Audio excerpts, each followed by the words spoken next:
बिस्मिल्लाहिर्रहमानिर्रहीम। अबुल कलाम कहते हैं कि एक रात खाने के वक्त मेरी वालदा ने सालन और जली हुई रोटी मेरे वालिद के आगे रख दी। मैं वालिद के रद्द-ए-अमल का इंतज़ार करता रहा कि शायद वो गुस्से का इजहार करेंगे, लेकिन उन्होंने इंतहाई सुकून से खाना खाया और साथ ही मुझसे पूछा कि आज स्कूल में मेरा दिन कैसा गुजरा। मुझे याद नहीं कि मैंने उनको क्या जवाब दिया, लेकिन उसी दौरान मेरी वालदा ने रोटी जल जाने की माजरत की। तो मेरे वालिद ने कहा, कोई बात नहीं, बल्कि मुझे तो ये रोटी खाकर बहुत मज़ा आया है।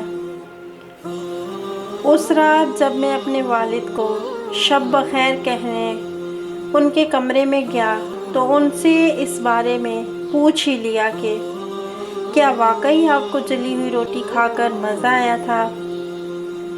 तो उन्होंने मुझे बहुत प्यार से जवाब दिया कि बेटा, एक जली हुई रोटी कुछ नुकसान नहीं पहुंचाती, मगर तल्ख रद्द-ए-अमल और बदज़ुबानी इंसान के जज्बात को मजरूह कर देते हैं।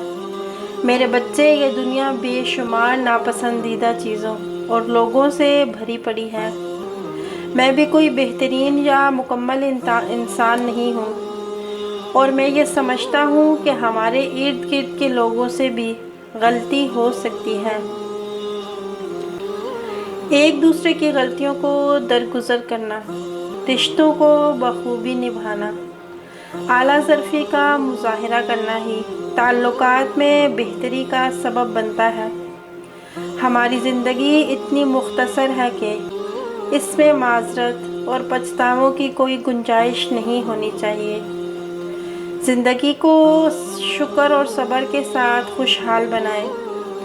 बेशक अल्लाह ताला शुक्र करने वालों को पसंद करता है, और अल्लाह ताला फरमाते हैं, ला इन शकरतुम ला अज़ीदन्नकुम, कि अगर तुम मेरी नेमतों का शुक्र अदा करोगे तो मैं तुम्हारे लिए उनमें इजाफ़ा करूँगा।